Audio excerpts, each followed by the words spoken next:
కాల్వన్ గ్రామం ఒక సాధారణమైన గ్రామం కాదు. దట్టమైనటువంటి అడవుల మధ్యన నాగరికత కంటే దూరంగా ఉన్నటువంటి ఈ గ్రామంలో 200 మందికి పైగా కుటుంబాలు హాయిగా నివసిస్తూ ఉండేవారు. వారి జీవితాలు ఎంతో సాధారణంగా కొనసాగుతూ ఉన్నాయి. అయితే అంతా ఆ రాత్రి వరకు మాత్రమే బాగుంది. ఆ రాత్రి తరువాత ఆ గ్రామంలో ఒక విచిత్రమైన మార్పు మొదలైంది. పెను మార్పు.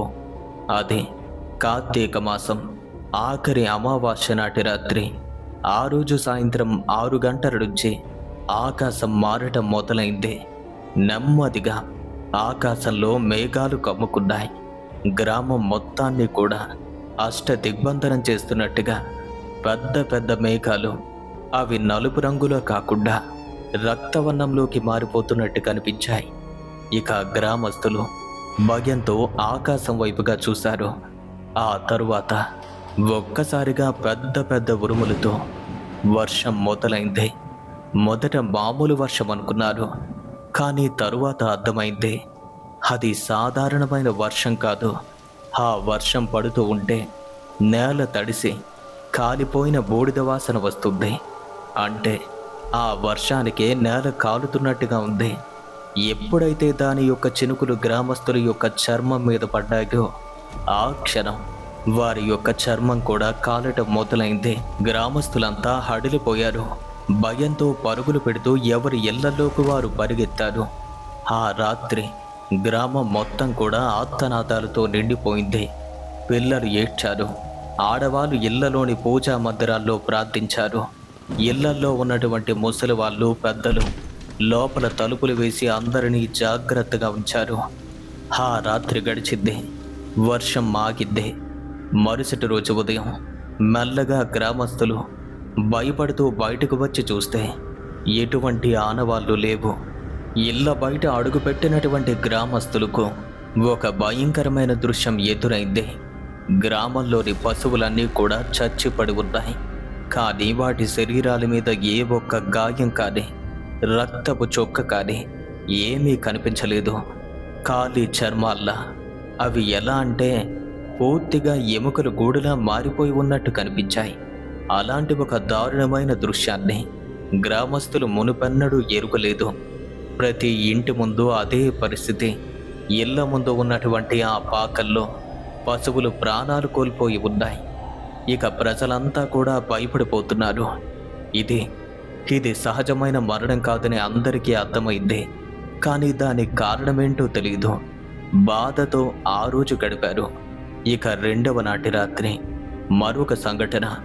హఠాత్తుగా చిన్నపిల్లలకు ఎవరో పిలుస్తున్నట్టుగా కొన్ని గుసగుసలు వినపడటం మొదలైంది. 7 ఏళ్ల చిన్నారి మంజుల తన తల్లి పక్కనే పడుకుంది. అర్ధరాత్రి వేళ చెప్పింది, అమ్మా, ఎవరో పిలుస్తున్నారు, నన్ను బయటికి రమ్మంటున్నారమ్మా. ఆ తల్లి భయంతో బిడ్డను గట్టిగా హత్తుకుంది. ఏం లేదమ్మా, నువ్వేం భయపడుకో, అమ్ముంది కదా. కానీ ఆ గుసగుసలు ఆకలేదు. రాత్రంతా కూడా ప్రతి ఇంట్లో పిల్లలకు అదే పరిస్థితి. ఇక ఆ రెండవ రోజు ఆ విధంగా జరిగింది. అది మూడవ రాత్రి. గ్రామంలో అప్పటికే ప్రజలంతా హడిలిపోయి ఉన్నారు. రాత్రి వేళ ఇంటి బయట అడుగు పెట్టకూడదు అనుకున్నారు. కానీ ఆ మూడవ నాటి రాత్రి మరొక దారుణం. నేరుగా నీడలు కదులుతున్నాయి. నిజం చెప్పాలి అంటే ఎవ్వరూ లేకపోయినా వీధుల్లో ఎవరో తిరుగుతున్నట్టుగా ఉంది. వారి ఇళ్ల గోడలపైన, నేల మీద నల్లని ఆకారాలు తిరుగుతున్నాయి. మనుషుల్లాంటి ఆకారాలు, కానీ వక్రంగాను భయంకరంగాను దెయ్యాలలా తిరుగుతూ ఉన్నాయి. వారికి ఏం చెయ్యాలో కూడా అర్థం కాలేదు. మరుసటి రోజు ఉదయాన్నే గ్రామ పెద్దలంతా కూడా సమావేశమయ్యారు. ఇదేదో చెడ్డ శక్తి యొక్క పని అని వెంటనే గుడికైతే వెళ్ళారు. వారి గ్రామంలోని గ్రామ దేవతకు పూజలు చేశారు. మంత్రాలు చదివారు. అమ్మవారిని పూజించాం కదా, ఇంకేం కాదు అనుకున్నారు. కానీ వారికి తెలీదు, ఆ పూజ కూడా ఏ ఫలితాన్ని ఇవ్వలేకపోయింది. 4వ రోజు గ్రామంలోని ప్రధాన బావి యొక్క నీరు నల్లగా మారిపోయింది. అవును, నీళ్లు కాదు, బావిలోని నల్లని ద్రవంలా కనిపిస్తుంది. దాని నుండి విపరీతమైనటువంటి దుర్గంధం, కుళ్ళిపోయిన వాసన. కనీసం దాని దగ్గరికి వెళ్ళాలంటేనే ముక్కులు పగిలిపోకి ఎవ్వరూ ముందుకు వెళ్ళే ధైర్యాన్ని చేయలేకపోతున్నారు. ఇప్పుడు గ్రామం అంతా కూడా ఒకే ఒక్క భయంలో ఉన్నారు. అంతా ఇలా అనుకుంటున్నారు, వైరిడి, ఆ వైరిని ఇదంతా కూడా చేసింది అని. అసలు ఎవరి వైరిడి? పదండి, తన గురించి మీకు పూర్తిగా వివరిస్తాను. అడవికి అంచున, గ్రామానికి ఉత్తర దిక్కున, 1 కిలోమీటర్ దూరంలో ఎక్కడో విసిరేసినట్టుగా ఒక పాడుబడ్డ దేవాలయం ఉంది. ఆ దేవాలయానికి సమీప ప్రాంగణంలో ఓ ఒంటరి స్త్రీ నివసిస్తూ ఉండేది. తన పేరే వైరిడి. తన గురించి గ్రామంలో అనేక రకాల కథలు ప్రచారంలో ఉన్నాయి. ఒక్కొక్కరు ఒక్కో రకంగా మాట్లాడుకుంటూ ఉంటారు. కానీ ప్రధానంగా అందరూ చెప్పేది తను ఒక మాంత్రికురాలు. మరికొందరు చెప్తున్నారు అది ఎంతో భయంకరమైనటువంటి శక్తుల్ని పూజిస్తుంది. దాని కళ్ళు పడితే ఏదైనా నాశనమవుతాయి. అది నల్లమాయలు చేస్తుంది. ఎంతోమంది జీవితాలను పాడు చేసిన రాక్షసి అది. ఇక రాత్రివేళ గ్రామస్తులు చూశారు. ఇప్పుడు కాదు, కొన్నాళ్ల క్రితం వైరిని గుడిసె దగ్గర నేల మీద కొన్ని అగ్ని చిహ్నాలు వెలుగుతున్నాయి. విచిత్రమైనటువంటి గుర్తులు, అర్థం కానివి కానీ భయంకరమైనవి. ఆ తరువాత వారు తనని మరింతగా దూరం పెట్టడం మొదలుపెట్టారు. ముందుగానే మంత్రగత్తె అని ముద్ర వేసిన తనకి వారు దూరం చేయటం మరింత కోపాన్ని పెంచింది. తన పని, ఇదంతా కూడా తన పని అనుకున్నారు. కానీ పూర్తిగా విషయం తెలుసుకోకుండా ఏం చెయ్యాలో ఎవ్వరూ నిర్ణయించుకోలేకపోతున్నారు. తను అని నిరూపించాలి అంటే ఏదైనా ఆధారం కావాలి. వారు ఆ విధంగా మాట్లాడుకుంటూ ఉన్నారు. కానీ ఆ రోజు రాత్రి మరొక భయంకరమైన విషయం జరిగింది. మెల్లగా ప్రజలు కనుమరుగవటం మొదలైంది. మొదట 5 ఏళ్ల చిన్నారి రాత్రి పడుకున్నాడు. ఉదయం లేచి చూస్తే మంచం ఖాళీ. తన తల్లి వెతుకుతూ వెళ్ళింది, రాముడు ఎక్కడున్నావు అని. కానీ ఎక్కడా కనిపించలేదు. అది మొదలు. ఆ తరువాత ఒక 24 ఏళ్ల యువకుడు పొలంలోకి వెళ్ళాడు. రాత్రి అయినా ఇంటికి తిరిగి రాలేదు. ఆ తరువాత అదే గ్రామంలో 2 వృద్ధులు కూడా కనుమరుగయ్యారు. ఏమయ్యిందో కూడా అర్థం కాలేదు. ఉదయాన్నే లేచి చూస్తే వారు పడుకున్న మంచాలు ఖాళీగా ఉన్నాయి. ఇక గ్రామం మొత్తం కూడా భయాందోళనకు గురైంది. ప్రజలు ఏడుస్తున్నారు, భగవంతుని ప్రార్థిస్తున్నారు. కానీ ఏం చెయ్యాలో తెలియటం లేదు. చివరికి గ్రామానికి సంబంధించినటువంటి పెద్దలంతా ఒకచోట సమావేశమయ్యారు. వారిలో ముఖ్యులు ఒక ప్రధానమైన నిర్ణయాన్ని తీసుకున్నారు. మనకి మామూలు వాళ్ళెవరూ కూడా ఈ విషయంలో సహాయం చేయలేరు. మనకు ఏదైనా అసాధారణమైనటువంటి వ్యక్తుల యొక్క సాయం కావాలి. ఎవరైనా అఘోరి కానీ, తాంత్రికుడు కానీ, ఇంకెవరైనా. వాళ్ళలో ఒక వ్యక్తి లేచాడు. నాకు తెలుసు, అఘోరానాథ్ కైవల్య. అతను ఒక గొప్ప అఘోరి. తన గురించి నేను ఎన్నోసార్లు విన్నాను. మా బంధువులు చెప్పారు. మామూలు వ్యక్తి కాదు. శ్మశానాలలో సాధన చేసి చీకటి శక్తులతో పోరాడగల అమానుష్యమైనటువంటి శక్తులున్న ఓ మంచి అఘోరి అతను. ఇంతవరకు ఎవరికీ మంచి కానీ ఏ ఒక్కరోజు కూడా చెడు చెయ్యలేదు. ఎంతో మందిని ఎన్నో ప్రమాదాల నుంచి కాపాడారు. మనం అక్కడికి వెళ్ళాలి. గ్రామం నుంచి 3 వ్యక్తులు వెంటనే బయలుదేరి వెళ్ళారు. అతను ఉండే ప్రాంతానికి ఊరి యొక్క అంచున ఒక మామూలు ఆలయంలో, ఆ ఆలయానికి బయట ఉన్నటువంటి ఒక సాధారణమైన చెట్టు కింద కూర్చున్నాడు. ఒక మామూలు వ్యక్తిలానే. వెంటనే అతని దగ్గరికి వెళ్ళి వాళ్ళ బాధను వెళ్ళబుచ్చుకున్నారు. ఏడ్చారు, భయపడిపోతున్నారు. అతను గమనించాడు, మీరేం భయపడొద్దు, నేను కూడా మీతో వస్తాను పదండి. వెంటనే అఘోరనాథ్ కైవల్య కాల్వన్ గ్రామానికి చేరుకున్నాడు. అతని యొక్క రూపం పొడుగ్గా, నల్లని జుట్టుతో, నుదుట విభూది, కళ్ళల్లో అగ్నిలాంటి చురుకుతనం. అతను గ్రామంలోకి అడుగు పెట్టగానే అక్కడే ఆగిపోయాడు. ఒక్కసారిగా కళ్ళు మూసుకొని మళ్ళీ తెరిచాడు. మెల్లగా గాలిని పీల్చుకొని తరువాత వారి వైపు చూసి, ఇలా అన్నాడు. ఈ గ్రామం మీద చీకటి కప్పబడి ఉంది. చాలా శక్తివంతమైన చీకటి. గ్రామస్తులు హడలిపోతున్నారు. వెంటనే అతని పాదాల మీద పడి, స్వామి, మాకెలా జరిగింది? మా పిల్లలు కనపడటం లేదు. ఏదేదో జరుగుతుంది. మాకేం చేయాలో అర్థం కావటం లేదు. పశువులు కూడా చనిపోయాయి. అలాగే వారిలో ఇంకొంతమంది ముందుకొచ్చి ఆ మాంత్రికురాలే ఇదంతా కూడా చేసింది. వైరిని గురించి కూడా చెప్పారు. కైవల్య వెంటనే నిర్ణయాన్ని తీసుకున్నాడు. మరొక్కసారి అతని యొక్క చూపు ఊరికి ఉత్తరాన పడింది. ఆ వైరిణిని పట్టుకోవాలి. దాన్ని పట్టుకుంటే అంతా తెలుస్తుంది. పదండి వెళ్దాం. అతను వెంటనే గ్రామస్తులతో కలిసి ఆ వైరిణి ఉన్న ప్రాంతానికి తన గుడిసె వద్దకు వెళ్ళాడు. కానీ అక్కడికి చేరుకునేసరికి అక్కడ వైరిణి కనిపించలేదు. ఖాళీ గుడిసె, దాని చుట్టూ చల్లారినటువంటి అగ్నిపూడిద, నేల మీద వింతైన చిహ్నాలు, విచిత్రమైనటువంటి కొన్ని గుర్తులు. ఆమె గత రాత్రి ఇక్కడి నుండి వెళ్ళిపోయింది. మనం వస్తున్నామని ముందే తెలుసుకుంది అని ఏదో గ్రహించి మరీ చెప్పారు. గ్రామస్తులంతా కూడా నిరాశపడ్డారు. అది ఉంటుంది అనుకున్నాం. ఈరోజు దొరుకుంటే దాని అంతు చూసేవాళ్ళం స్వామి. కానీ కైవల్య నెమ్మదిగా చెప్పాడు, దాన్ని రప్పించడం ఇలా కాదు. నేను చూసుకుంటాను. తిరిగి వస్తుంది. తప్పక తిరిగి వస్తుంది. ఎవరి కోసం రాదు? దాని శక్తి ఏంటో నేను చూస్తాను. చీకటి ఎప్పుడూ దాని ఆహారాన్ని వదిలిపెట్టదు. కేవలం ఇంకో మార్గాన్ని వెతుకుతుంది. స్వామి, మనం ఇప్పుడేం చేద్దాం? తనను ఎలా పట్టుకుంటామో అనగా, చెప్పాను కదా, దాన్ని నేనే రప్పిస్తాను. ఇప్పటికీ ఎక్కడి నుండో మనల్ని గమనిస్తూనే ఉంటుంది. అది ఎంత ప్రమాదకరమైందో మీ గ్రామం యొక్క పరిస్థితిని చూస్తేనే నాకు అర్థమైంది. ఇక అఘోరి కైవల్య ఒక శక్తివంతమైనటువంటి ఆచారాన్ని చెయ్యాలి అనుకున్నాడు. నేను ఈరోజు ఒక ప్రక్రియను మొదలు పెడతాను అని అందరికీ ఎంతో గట్టిగా చెప్పాడు. మీరంతా ఎవ్వరూ కూడా ఇళ్లల్లో ఒంటరిగా ఉండొద్దు. నేను ఈ ప్రక్రియను చేస్తున్నప్పుడు నా చుట్టూ మాత్రమే ఉండాలి. ఏం జరిగినా ఎవ్వరూ గ్రామాన్ని దాటి వెళ్ళకూడదు. అలా వెళ్ళారు అంటే ప్రాణాలు దక్కువ జాగ్రత్త. గ్రామానికి మధ్యలో బహిరంగ ప్రదేశంలో తన ప్రక్రియను మొదలుపెట్టాడు. అది అర్ధరాత్రి వేళ.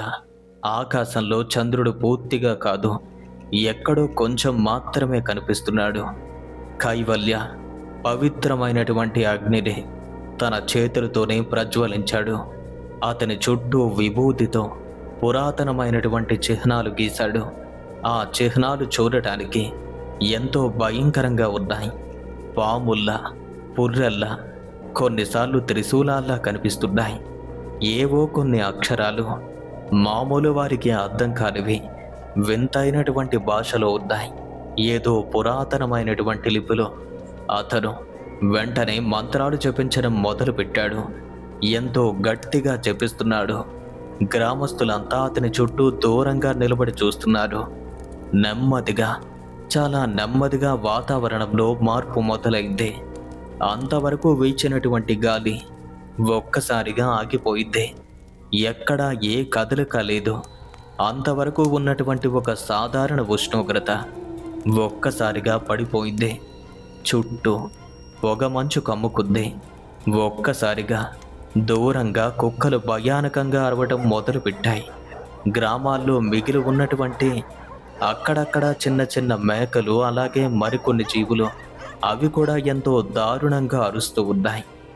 ఎర్రని అగ్ని, అంతవరకు అగ్నికుండంలో ఎర్రగా వెలుగుతున్న అగ్ని నెమ్మదిగా తన రంగును మార్చుకుంది. గ్రామస్తులంతా భయంతో వెనక్కి తగ్గి చూస్తున్నారు. కైవల్య మాత్రం కను బొమ్మల మధ్య నుండి తన ప్రధానమైనటువంటి శక్తిని కేంద్రీకరించి ధ్యానంలో కూర్చున్నాడు. కళ్ళు మూసుకుని తనకు తెలిసినటువంటి అత్యంత క్లిష్టమైన మంత్రాలను జపిస్తూ ఉన్నాడు. ఇక అప్పుడే చుట్టూ ఉన్నటువంటి ఆ చీకటి నుంచి ఒక ఆకృతి కనిపించింది. అది నెమ్మదిగా నడుచుకుంటూ ఆ అగ్ని కుండం వైపుగా వస్తుంది. వైరిణి వచ్చింది అని వాళ్ళలో ఒక వ్యక్తి అయితే గట్టిగా అరిచాడు. వచ్చింది, నిజంగానే వైరిణి వచ్చింది. తన రూపం ఇప్పుడు వారికి చాలా స్పష్టంగా కనిపిస్తుంది. తన కళ్ళు ఖాళీగా ఉన్నాయి. అంధకారానికి తను ఒక ప్రతిరూపంలా కనిపిస్తుంది. అప్పుడే ఏదో మాట్లాడింది. నేను వచ్చేశాను అని ఆ స్వరం ప్రతిధ్వనించింది. నలువైపుల నుంచి అనేక స్వరాలు వచ్చినట్టు అంతవరకు నేలపైన వచ్చినటువంటి ఆమె ఒక్కసారిగా పైకి లేచింది. గాలిలో తేలుతూ కాళ్ళు అస్సలు నేలను తాకకుండా వస్తుంది. గ్రామస్తులు భయంతో అరిచారు. కొంతమంది భయపడి పారిపోవాలి అనుకున్నారు. కానీ మిగతా వాళ్ళు, ఎందుకురా భయపడతారు, స్వామీజీ ఉన్నారు కదా, అతనే కాపాడుతారు, ఆయన ఉండగా మనకేమవుతుంది, ఉండు అని గట్టిగా పట్టుకుని ధైర్యం చెప్పగా వారంతా ధైర్యంగా ఒకరి చేతులు ఒకరు పట్టుకుని చూస్తున్నారు. కానీ కైవల్య ప్రశాంతంగా కళ్ళు తెరిచి శాంతంగా అడిగాడు, చెప్పు, నీకు ఈ గ్రామానికి సంబంధం ఏంటి? ఈ గ్రామాన్ని ఎందుకిలా చేశావు? ఇక వెంటనే ఆ మాటకు బదులుగా వైరిణి నవ్వింది. అది సాధారణమైన నవ్వు కాదు, అసాధారణమైంది. నలుదిక్కుల నుండి దాని యొక్క గొంతు ప్రతిధ్వనిస్తుంది. అగ్ని ఒక్కసారిగా పైకి లేచింది. ఆ తరువాత తాను నెమ్మదిగా మాట్లాడడం మొదలుపెట్టింది. చెప్పమంటావా? నాకు జరిగిన అన్యాయాన్ని చెప్తాను విను. ఈ గ్రామం చాలా నీచమైనటువంటి గ్రామం. ఈ ప్రజలంతా కూడా చాలా చండాలుడు, చాలా ఘోరమైనటువంటి మనుషులు. వీళ్ళు నన్ను తిరస్కరించారు, అవమానించారు. నేను చిన్నప్పటి నుంచి కూడా అమ్మవారిని పూజించేదాన్ని. నాకు మంత్రశాస్త్రం నేర్చుకోవాలి అనిపించింది. అందుకే అతి కష్టం మీద ఆ విద్యను కూడా నేర్చుకున్నాను. కానీ ఏనాడు ఏ ఒక్కరికి నేను అన్యాయం చెయ్యలేదు. కానీ ఈ గ్రామస్తులు, ఇదిగో వీరంతా కూడా నన్ను ఒక మంత్రగత్తె అని ముద్ర వేశారు. నా భర్త చనిపోయినప్పుడు నేను సహాయం అడిగాను. కానీ ఏ ఒక్కరు కూడా కనీసం నా భర్త శవానికి దగ్గరగా కూడా రాలేదు. నేను, నా పిల్లలు మేం మాత్రమే దహన సంస్కారాలు చేసుకున్నాం. నా పిల్లలు ఎన్నో రోజులు ఆకలితో ఏడ్చారు, పస్తులున్నారు. ఆ సమయంలో వీళ్ళ వద్దకు వెళ్తే వెంటనే ముఖం మీదే తలుపులు వేశారు. అంత ఘోరమైనటువంటి మనుషులు వీళ్ళు. నా కూతురు అనారోగ్యంతో చనిపోయింది. అలాంటప్పుడు నా కూతుర్ని నేనే చంపుకున్నాను అని మరింత నిందలు వేసి నన్ను ఎంతో క్షోభకు గురి చేశారు. మానసికమైనటువంటి క్షోభను అనుభవించారు. నా కూతురి శవాన్ని వీరే తగలబెట్టేశారు. నన్ను దగ్గర కూడా రానివ్వలేదు. మంత్రగత్తె అని నా మీదకి రాళ్ళు రువ్వారు. చెప్పు, వీరు చేసింది సరైందేనా? వీళ్ళు మంచివాళ్ళ నీకు? అప్పుడే నేను నిర్ణయించుకున్నాను, ఈ గ్రామాన్ని నాశనం చెయ్యాలని. ఎన్నో ఏళ్లుగా శ్రమించి నేను శూన్యర అనే భయంకరమైనటువంటి రాక్షస శక్తిని ఆరాధించాను. వాడికి ఆత్మలు కావాలి, ఎన్నో ఆత్మలు. ఈ గ్రామం మొత్తాన్ని కూడా అతనికే అర్పించాను. అసహజమైనటువంటి వర్షం, మరణాలు, గుసగుసలు, ఇదంతా కూడా దాని శక్తిని పెంచడానికే. ఇంకా కొద్ది రోజుల్లో ఈ గ్రామం మొత్తం కూడా చీకట్లో కలిసిపోతుంది. గ్రామస్తులంతా కూడా ఆ మాటలు వినగానే ఉలిక్కిపడ్డారు. భయంతో ఒకరి ముఖాలు ఒకరు చూసుకుంటున్నారు, కోప్పడుతున్నారు. కొందరు పురుషులైతే ముందుకొచ్చి వైరిణి మీద దాడి చేయటానికి ఒక కర్ర పట్టుకుని వచ్చేసరికి ఒక్క చెయ్యి పైకెత్తింది. అంతే, ఆ దెబ్బతో కొన్ని అడుగుల దూరానికి వెళ్ళి పడిపోయారు. ఇక మిగతా వాళ్ళంతా కూడా దూరం జరిగిపోయారు. కానీ అప్పుడే కైవల్య వారి వైపు చూసి, ఆగండి, ఆగమని చెప్తున్నాను కదా. అందరూ ఆగిపోయారు. వెంటనే తాను లేచి నిల్చున్నాడు. తెలుసు, రక్తంతో ఈ శాపం పోదు, హింసతో చీకటి కూడా అంతమయ్యే అవకాశం కూడా లేదు. నీ శక్తి ఏంటో నాకు ఈ గ్రామంలో అడుగు పెట్టగానే అర్థమైంది. అతను ఒక్కసారిగా వైరిణికి మరింత దగ్గరగా వెళ్ళి, వైరిణి, నువ్వింకా గ్రహించలేదు, నీ శక్తి ఎప్పుడూ పోయింది. వైరిణి గట్టిగా నవ్విద్ది. అబద్ధాలు, అసత్యాలు పలుకుతున్నావు. నా శూన్యర అజేయుడు, నువ్వు అతన్ని ఏమీ చెయ్యలేవు. అతని శక్తి ఏంటో తెలుసారా నీకు? అఘోరి కైవల్య వెంటనే తన ఎడమ చేతిని పైకెత్తి తన యొక్క బొటన వేణిని పైకి లేపి దానిని అపసవ్య దిశలో నెమ్మదిగా క్రిందకు దించేసరికి అంతవరకు గాలిలో తేలుతున్నటువంటి వైరుని ఒక్కసారిగా నేలపైన పడిపోయింది. పెద్దగా అరిచింది. ఏమనుకుంటున్నావు? వాడిని నేనేమీ చెయ్యలేకపోవచ్చు, ఓడించలేకపోవచ్చు, కానీ బంధించాను. నేను ఈ రాత్రి ఇక్కడికి వచ్చిన వెంటనే గుప్త మంత్రాలు చేస్తున్నాను. నీకు తెలియకుండానే ఈ గ్రామం చుట్టూ కూడా రక్షణ చక్రాన్ని వేశాను. నా యొక్క శక్తితో, ఆ పరమేశ్వరుని యొక్క ఆజ్ఞతో. శూన్యరా, నీ శూన్యరా ఇప్పుడు భూమి కింద బంధించబడ్డాడు. పాతాళంలో ఉంది వాడి శక్తి. నీ శక్తికి మూలం వాడే కదా. ఇప్పుడు వాడికే గతి లేదు. ఏం చేస్తావు నువ్వు అని అనేసరికి అతని యొక్క అరుపు నుండి వచ్చిన ఆ ప్రతిధ్వనికి 10 అడుగుల దూరం వెళ్ళిపోయింది. అంత దూరం వెళ్ళి పక్కనే ఉన్న చెట్టు క్రింద పడిపోయింది. అది అకస్మాత్తుగా బలహీనపడింది. లేవాలనుకుంటుంది కానీ కాళ్ళు వణికాయి. కోపంగా మంత్రాలు చదవటానికి ప్రయత్నించింది. తన చేతిలోని త్రిశూలాన్ని అందుకుని జాగ్రత్త అని చెప్పగానే తన యొక్క నోరు వణికిపోయింది. మంత్రాలు చదవలేకపోతుంది. శక్తి లేదు, మాయ లేదు, ఏమీ చెయ్యలేకపోతుంది. తనకు అర్థమైంది తనకి ఇదే ఆఖరి రోజు అని. కైవల్య వెంటనే తన దగ్గరికి వేగంగా నడుచుకుంటూ వెళ్ళి, ఈ భూమి నుంచి దూరంగా వెళ్ళిపో. నీకు ఈ ఊరి పొలిమేరలో ఎక్కడా చోటు లేదు. నీలాంటి దానిని చంపినా పాపమే. ఎందుకంటే మళ్ళీ ఘోరమైన ప్రాతాత్మగా మారి తిరిగి వస్తావు. అలాంటి దుష్టురాలివి నువ్వు. వెళ్ళు, ప్రాణాలు కాపాడుకోపో. వైరిని క్షీణించిపోయింది. వారందరూ చూస్తూ ఉండగానే మెల్లగా నడుచుకుంటూ వెళ్ళి ఆ చీకట్లో కనుమరుగైపోయింది. ఈ ప్రక్రియ మొత్తం అయిపోయేసరికి ఆ రాత్రి పూర్తిగా గడిచిపోయింది. తెల్లవారింది. గ్రామస్తులు మెల్లగా తలలు పైకెత్తి చూశారు. సూర్యోదయం. కొన్ని రోజుల తరువాత మొట్టమొదటిసారి వారు సూర్యోదయాన్ని చూశారు. ఎక్కడా ఏ మబ్బు కనిపించలేదు. వెంటనే ఒక వ్యక్తి గ్రామంలోని బావిని గమనించి మరీ చెప్పాడు. నీళ్లు, ప్రధాన బావిలో నీళ్లు మళ్ళీ మామూలుగా మారాయి. స్వచ్ఛంగా కనిపిస్తున్నాయి. ఎటువంటి వాసన కూడా లేదు. స్వామీజీ, అంతా మీ వల్లే, అంతా అఘోరి కైవల్య గారి వల్లే జరిగింది అని ఒక్కొక్కరుగా వచ్చి అతని పాదాల మీద పడుతుంటే అప్పుడే మరికొంతమంది గ్రామస్తులు ఏడుస్తూ అఘోరి కైవల్య దగ్గరకు వచ్చి అతని పాదాలు పట్టుకుని, మా పిల్లలు, మా అత్తగారు, మా నాన్న, మా కొడుకు, మా కూతురు అంటూ ఎవరెవరైతే కనుమరుగయ్యారో వారి గురించి అడిగి ఏడుస్తూ ఉంటే అతను వారిని గ్రహించి, ఏమీ కాదు, ఒక్కసారి ఆ చెట్టు వైపుగా చూడండి అని కుడివైపుగా ఉన్నటువంటి ఆ రావి చెట్టును చూపించాడు. అంతే, ఆ మరుక్షణమే ఏదో అద్భుతం జరిగినట్టుగా ఆ చెట్టు వెనుక నుంచి కనుమరుగైనటువంటి వారందరూ కూడా ఒక్కొక్కరుగా చాలా సురక్షితంగా వచ్చారు. వచ్చిన వాళ్ళని వీరు వెంటనే కౌగిలించుకున్నారు. ఏం జరిగింది అని అడిగితే వారికి ఏమీ గుర్తులేదు. గ్రామస్తులు కైవల్య కాళ్ళ మీద సాష్టాంగపడ్డారు. ఇక వారంతా కూడా 2 చేతులు పైకెత్తి నమస్కరిస్తూ, స్వామి, మీకు ఎలా కృతజ్ఞతలు చెప్పాలో కూడా మాకు తెలియటం లేదు. మీకు ఏం కావాలన్నా మేము ఇవ్వటానికి సిద్ధంగా ఉన్నాము. మమ్మల్ని కాపాడినందుకు మీకు ఏం చెయ్యాలో మాకు తెలియటమే లేదు. మీరే చెప్పండి, మీకేం కావాలో మాకు ఆజ్ఞ వెయ్యండి అనగా కైవల్య నెమ్మదిగా నవ్వుతూ, ఏమీ అవసరం లేదు, సంతోషంగా ఉండండి అని వారందరినీ మరొక్కసారి చూసి ఆఖరిగా ఇలా హెచ్చరించాడు. గుర్తుంచుకోండి, చీకటి ఎప్పటికీ అంతం కాదు.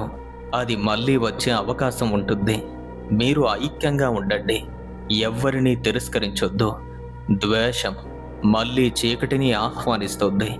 అలా చెప్పి వెంటనే అతను వెళ్ళిపోయాడు. గ్రామస్తులంతా కూడా ఆనందంగా అతని వైపు చూసి చేతులెత్తి దండం పెట్టుకుని, స్వయంగా ఆ దేవుడే మీ రూపంలో వచ్చి మమ్మల్ని కాపాడారు అని మనస్ఫూర్తిగా నమస్కరించుకుని వారి వారి ఇళ్లలోకి వెళ్ళిపోయారు. గ్రామానికి దూరంగా అడవిలో నడుస్తూ వెళ్తున్నటువంటి కైవల్యకు ఆ వైరిని కనిపించింది. చీకట్లో దేన్నో వెతుకుతున్నట్టుగా దూరంగా నల్లని కొండల నుంచి తన రూపం నెమ్మదిగా పైకెక్కుతున్నట్టుగా ఉంది. కొన్ని క్షణాల తరువాత మెల్లగా మాయమైపోయింది. ఫ్రెండ్స్, ఈ స్టోరీ మొత్తం విన్నారు కదా. మీ యొక్క అభిప్రాయాన్ని తప్పకుండా క్రింద కామెంట్స్ రూపంలో రాయండి. అలాగే మీకు నాదొక చిన్న ప్రశ్న. జరిగినటువంటి ఈ సంఘటనలో అసలు తప్పు ఎవరిది? తప్పకుండా మాకు తెలియచేయండి. అలాగే ఈ వీడియో కనుక మీకు నచ్చినట్టయితే వెంటనే లైక్ చేయండి. ఈ వీడియోని మీ ఫ్రెండ్స్ అండ్ ఫ్యామిలీ మెంబర్స్కి ఇప్పుడే షేర్ చేయండి. ఇలాంటి మరిన్ని హారర్ స్టోరీస్ కోసం ఇప్పుడే మన ఛానల్లో సబ్స్క్రైబ్ చేసుకోండి.